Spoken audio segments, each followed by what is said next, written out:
Today's daf we're going to be learning is Bava Batra daf tzadi bet. We're going to start the 6th chapter, and just with a bit of an introduction to this chapter, sometimes you go to the store and you buy something and it's not exactly what you wanted. So the question is, on what basis can you go back to the store owner and say, hey, this isn't what I wanted? Do you have to, what if it's something that could be used still, but maybe not for the exact purpose that you wanted it to be used for, but you didn't exactly specify that at the time you bought it. And some people maybe buy it for the use it was usable for. And that's really, we're going to start with our Mishnah.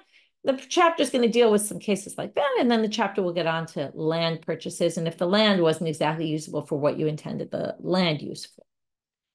So we're going to start with Hamocher Perot Lechavero Uzra'an Velot Samchu. So you sold me produce and I planted it. It's produce, right? Let's say it's wheat. You can use the wheat or you can plant it to grow a new crop of wheat. Now, it turned out it was a dud as a seed. It didn't work. Okay, it didn't grow. Now, we're assuming, at least most of the commentaries assume, that we're talking about a case where it's clear it wasn't that I was a bad farmer and didn't know how to plant things properly, and that's why it didn't grow. But it's really where it's pretty clear, again, how you would exactly prove that, but let's just assume that that's the issue here. It's clear it was a problem that the seed wasn't worthy to plant. So I go back to you and I say, hey, I want my money back. I bought this to plant. Now, I never said I was buying it to plant. And it could be, right, in terms of the wheat, I could have used it as wheat. Okay, I could have made flour out of it, ground it, right? I could have toasted it or roasted it. You know, there were all kinds of things they did with wheat grains.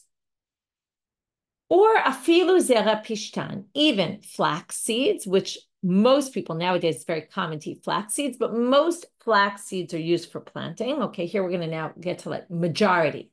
Whereas wheat could go either way. But in this case, where the majority of the flax seeds are sold to plant, but some can be eaten. The person who sold it to me is not responsible, because they could say, look, you never specified that you wanted it specifically to plant. So the fact that this was a dud and wouldn't plant has something to do with me. You could have used it for other things. Okay, we're going to see later. I mean, this really seems to fit into the model that we've been discussing throughout. Here we're already on our 3rd Bava Batra. We've been discussing for a long time that when it comes to monetary issues, the principle generally is hamotzi mechavero alav haraya.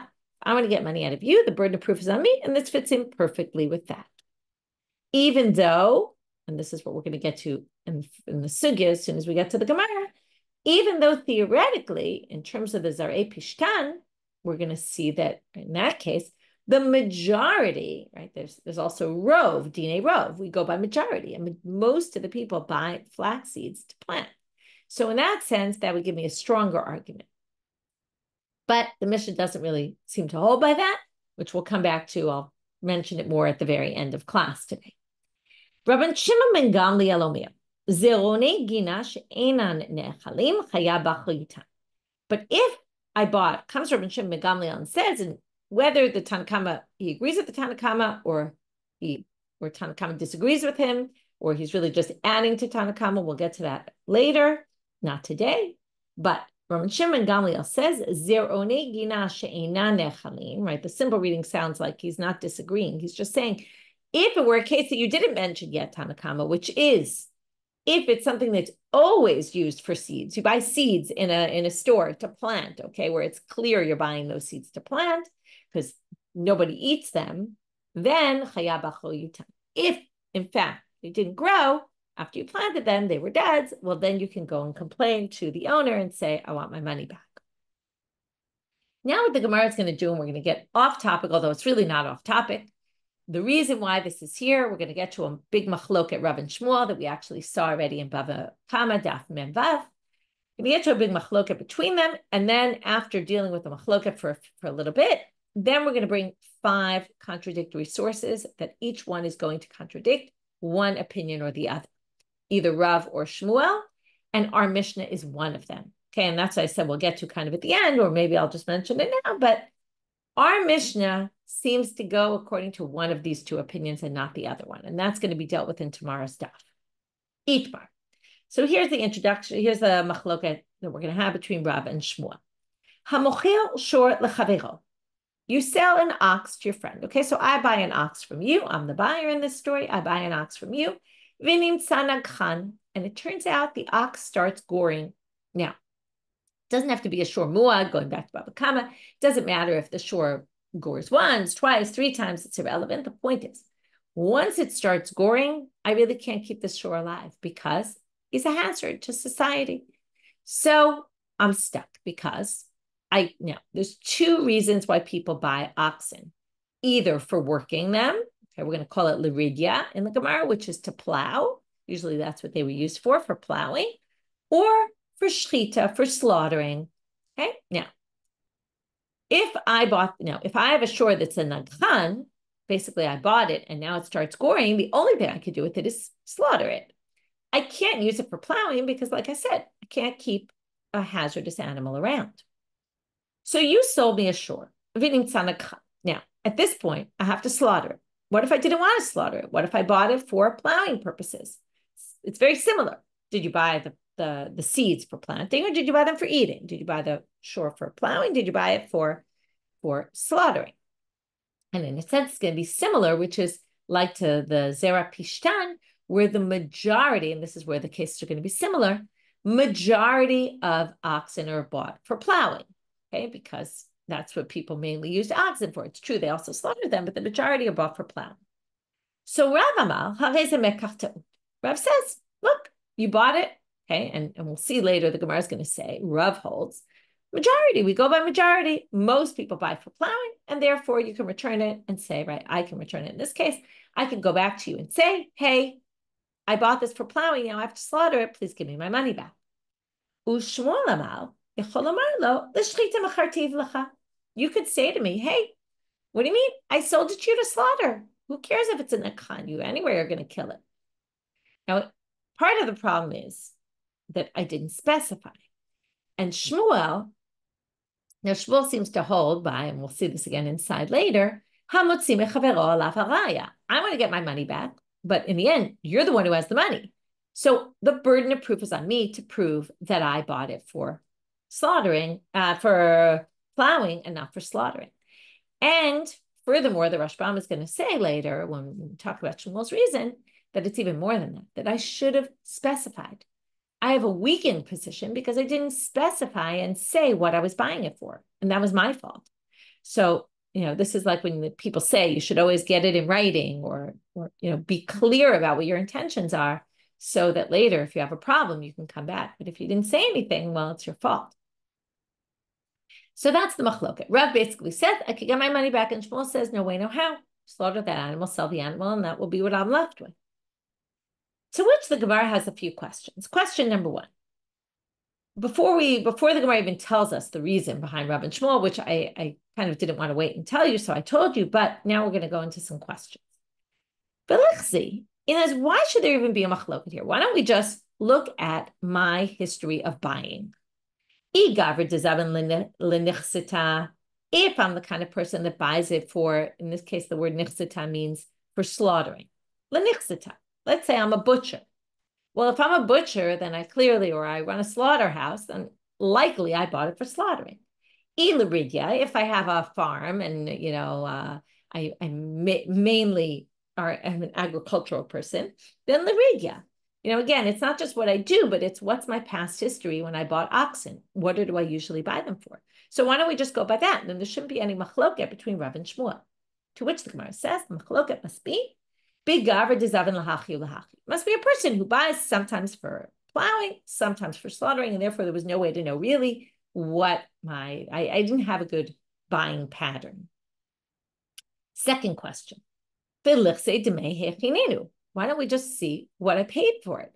Because the assumption is if I'm buying an ox for slaughtering, or I'm buying an ox for plowing, the one for plowing is going to be a lot more money because I plan to use it over the long term. Ox for slaughtering is a one-time use. So I'm obviously going to spend less money on that. So why don't we just see what I paid for it? Based on the price, we can figure out what my intent was. To which they answered, must be lo tzricha. The case must be di'iyakir bisra v'kam b'dimei that the price of meat went up in the shuk for slaughtering, and it was equivalent to the price of plowing.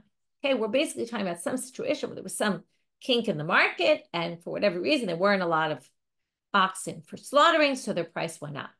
Or some people have the gear, so the Rashban mentions a different girsa, which is the price went down for oxen for plowing. Let's say there was a ton of oxen, and it just, there wasn't a huge demand on them because the supply was so great. So maybe their price went down. Either which way, we're talking about where the price is the same and you can't therefore figure it out based on the price. To which the Gemara says, well, if there's no price difference, well, ihachi l'may nafka. If a cow for slaughtering and an ox for slaughtering and an ox for plowing is the same price, well, then what's the difference? Whether I can return it or not return it. Either which way, what will I do? Either I'll return it to you, which is what Rav says, and get my money back, or according to Shmuel, I can't return it, so what do? I'll slaughter it, sell it, and get the same amount of money. So either which way, I didn't lose anything. So why should there be a machloket about it? To which they answer, nafkamina l'tir. The relevance between Rav and Shmuel is, according to Rav, it's very easy. I just return it to you and get my money back. According to Shmuel, I have to slaughter it. I have to find someone to buy it. That's already a tircha. That's more effort I have to expend. But according to Shmuel, I have to expend that effort. Okay. And according to Rav, no, I don't have to expend that effort. And that's the difference between them.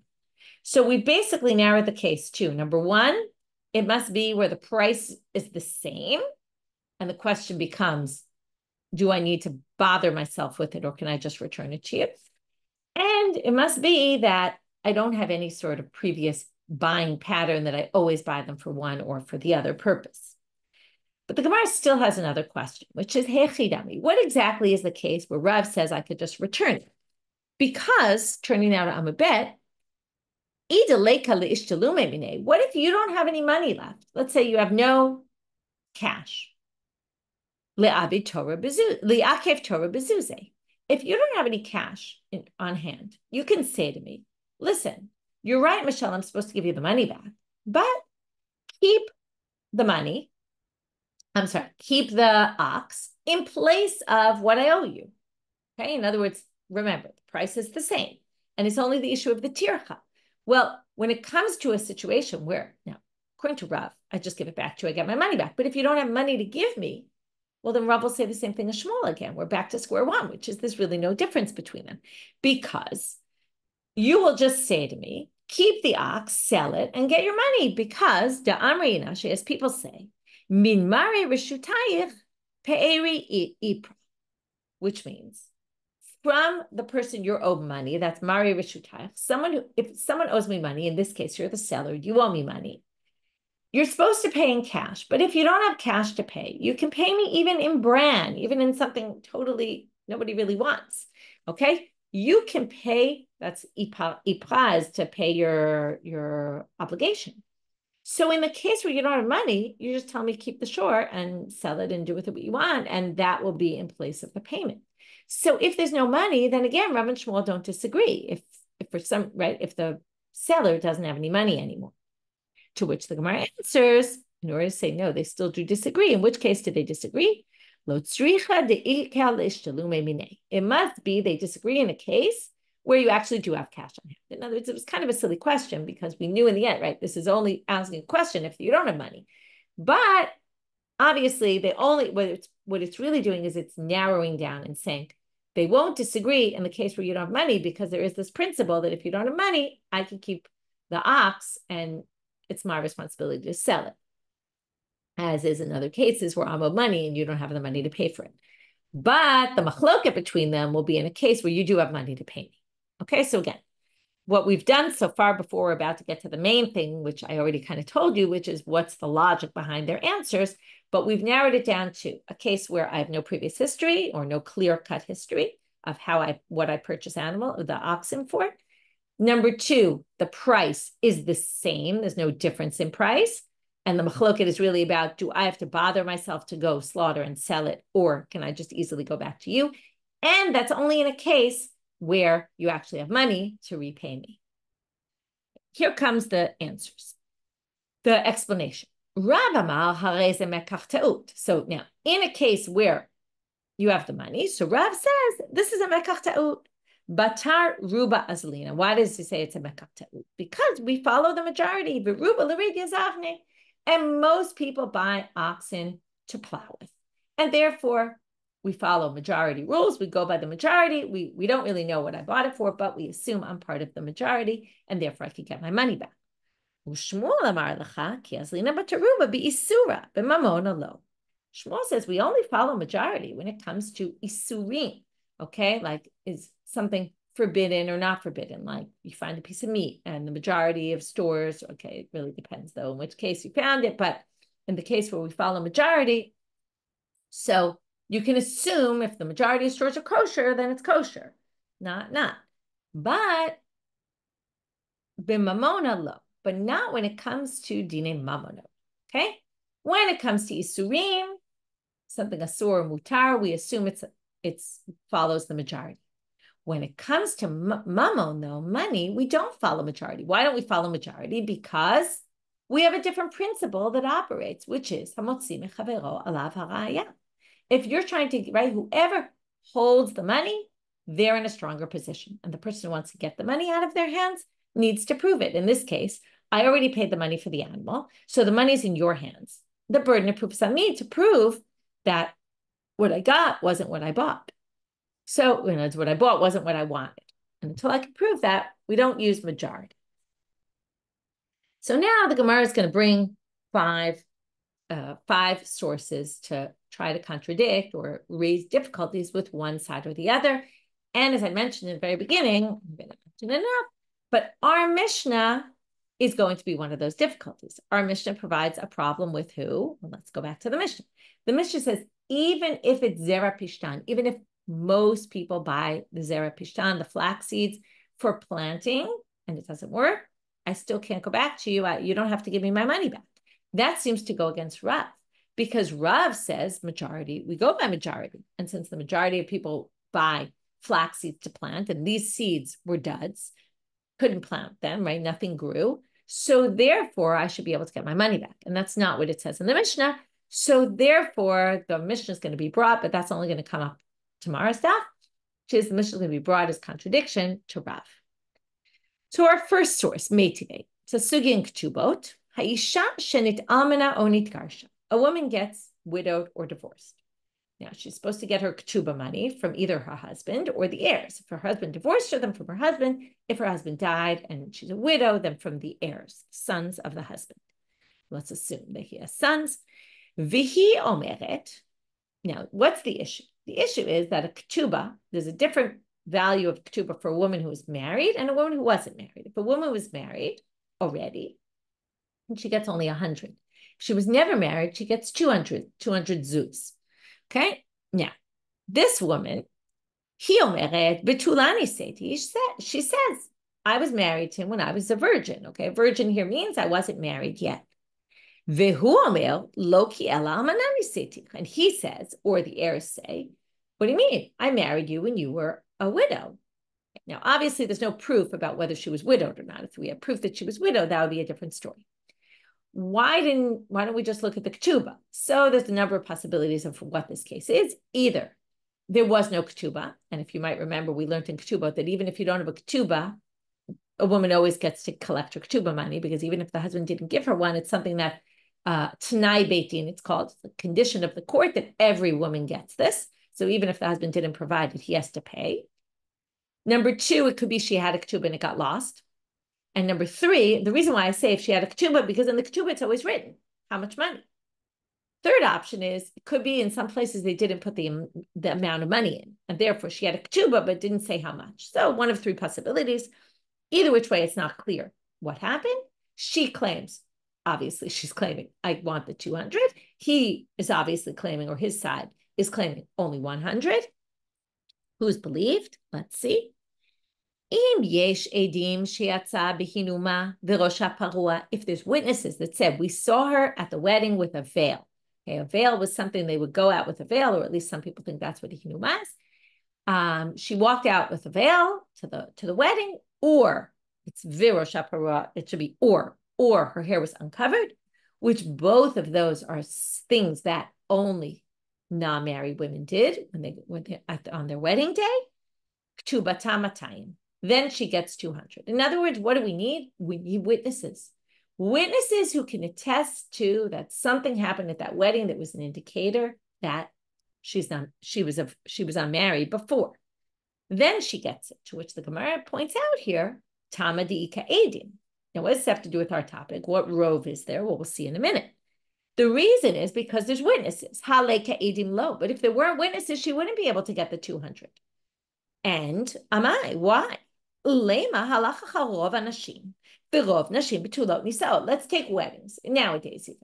Okay, majority of weddings are unmarried women. Yes, it's true. There's many second marriages, but most weddings are first marriages. If you take percentage-wise, statistically speaking, the majority of weddings are first weddings.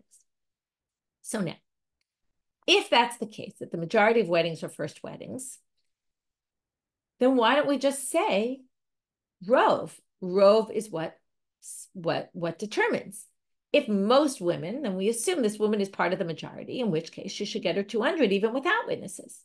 So that seems to go against Rav and seems to support Shmuel, because Shmuel is perfect. Shmuel says we don't care about rove, so that whole majority goes aside. What do we care about? If you want to take money from someone else, and here the woman's trying to get the money from the husband or the husband's family, the burden of proof is on her. So if she could bring witnesses that say, we remember she was a virgin because she came out in a veil or because her hair was uncovered, that would prove it. But without proof, she can't get her money. So this seems to go against Rav, to which the Gemara says, Amar Ravina. Ravina answers and explains, how can we explain the source according to Rav? Mishum de'ika lamemar, rov nashim betulot nisaot, umiut almanot. Now, it's true that most women are married, who get married were unmarried to begin with, and only the minority were widows. However, there's something operating against that. Kol haniseit betula yesh la kol. But anyone who gets married, if she was unmarried and this is her first wedding, it has a kol. Everybody knows about it. It's an event in the community. It's a big deal. And therefore, everyone will remember. Okay, think about it. Second weddings usually are much smaller than first weddings.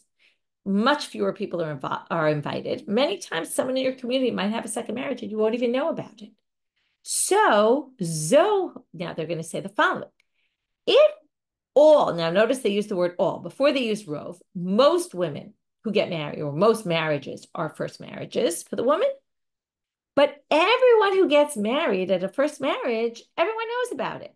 It's a big deal in the community, which means here we have a bit of an exception to the rule. Because our woman, no one knows anything about her other than these two witnesses who remember. Nobody else remembered anything. So Zoho il ve'ein la kol itra la ruba. It's as if she doesn't have the majority anymore. It's as if the majority doesn't apply to her, because since there's no one else remembers about it, she's probably from the minority. That's what we have to assume. It weakens the majority. So it's as if there's really no majority here.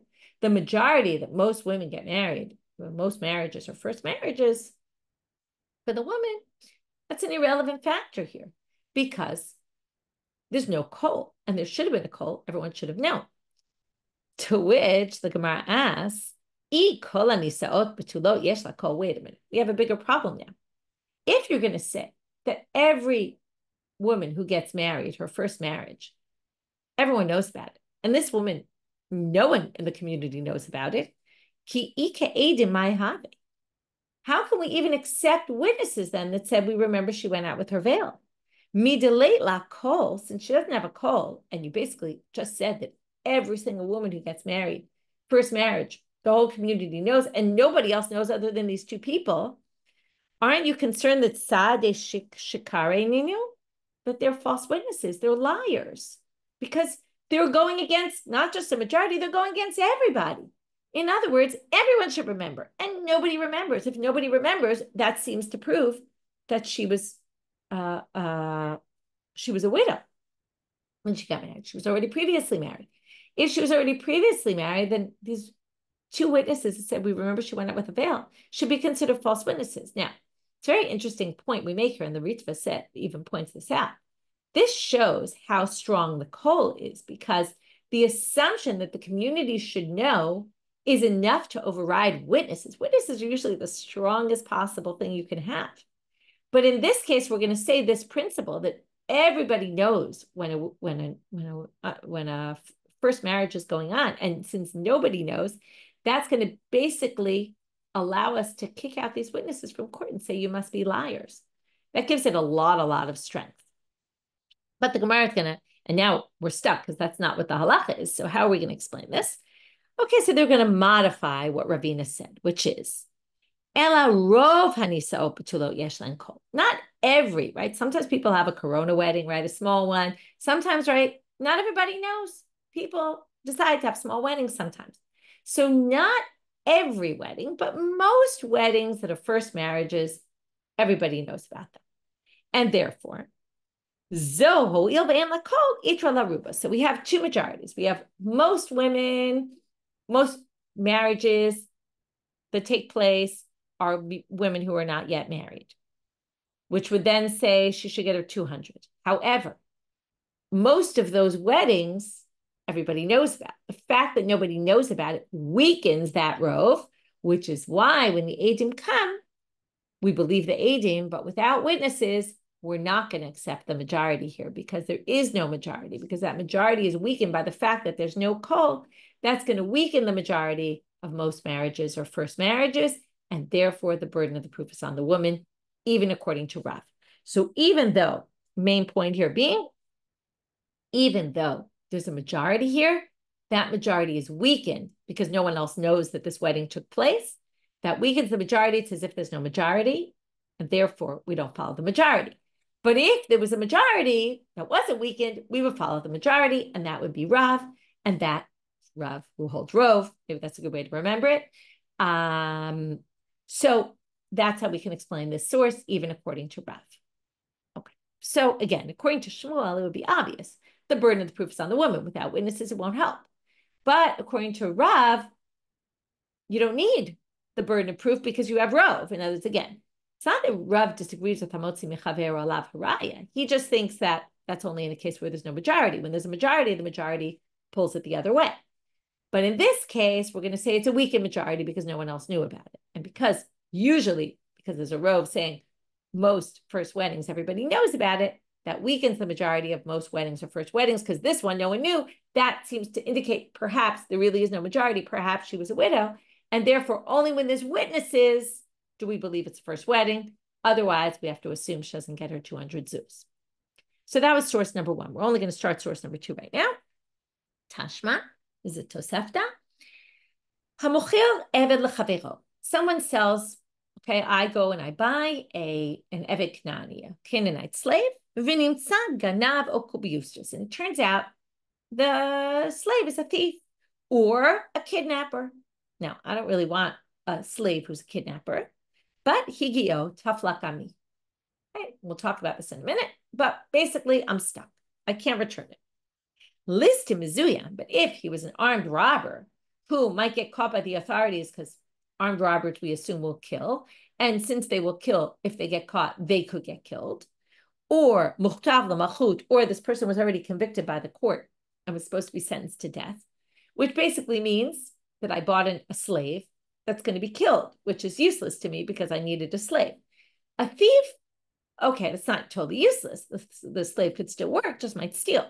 But, okay, now you might say, I don't want one that steals, but different story. We'll get back to that in a minute. But if it's someone who's going to get killed very soon, well, then that's unfair to me. Omer lo haresh chalafanecha. So I can go back and say, here, take your slave back. I want my money. To which the Gemara says, and we'll just go a bit into tomorrow to just finish this source, Reish Shamai time. So the Gemara says, and here's their question, and we'll end with the question, what's the reason why if I buy a slave and it turns out he was a thief, I don't get to return it? Can't say mekach ta'ud. La mishum deruba hachi. Is it not because most of them are thieves? If most of them are thieves, then it goes by majority. In other words, most if I buy a Canaanite slave, I know that I'm likely getting a thief, and therefore I can have no complaints to you. So what do you see here? Monetary law follows majority, which goes against Shmuel, who said, right? Like you would have to, theoretically, in this case, according to Shmuel, I should be able to return it. You can't prove that, I could say, I don't want a thief. Like it's obvious I don't want a thief. But according to Rav, right, that's right. We follow majority. Most of them are thieves, and therefore, I shouldn't be able to. That exactly explains this Mishnah. So this Mishnah goes according to Rav and not according to Shmuel. Okay. I just want to think about one thing. I just said according to Shmuel. Right. Sorry. It doesn't go. All right. I think I just said that wrong. This proves, Rav, that we follow majority. And it doesn't prove Shmuel because Shmuel would say, right? That the burden of proof, wait, what would Shmuel say? Sorry, I need to think here for a minute. I got confused. The burden of proof. You know what? I'll come back to Shmuel tomorrow, okay? But basically what this shows is that majority is a factor, okay? That's what we think it shows. And we're going to see it doesn't, but that's what we think right now. So what did we do today? We started with the Mishnah. If you sell peirot and, right, if you sell produce and it's not clear did I buy it to plant or not, so I can't, even if the majority of them can be are for planting, I can't go back to you with any claim unless, according to Rashbag anyway, it's only used for seeds. And if it's only used for seeds, then I can go back. To which we got into this machloket Rabban Shmuel, which again, we haven't connected it to our Mishnah yet, although I already connected it for you, but we'll see that tomorrow, which is a machloket Rabban Shmuel, whether we say we follow majority and we go by what most people use it for, which doesn't seem like what our Mishnah said, and that's rough, or Shmuel, who says the basic principle is, right, we don't follow majority when it comes to Dinei Mamonot. And what do we follow instead? Right? The burden of proof is on the one trying to get the money. And from there, we had a few questions on it, and we had to narrow the case in which they really argue. And then we got into 5 sources, which we only got to 2 of them so far, which raised a problem, either raised an issue with one or the other, or tried to support, right? The first one was a question on Rav. The second one tried to support. Okay, and we'll continue from there tomorrow. Wishing everybody a great day.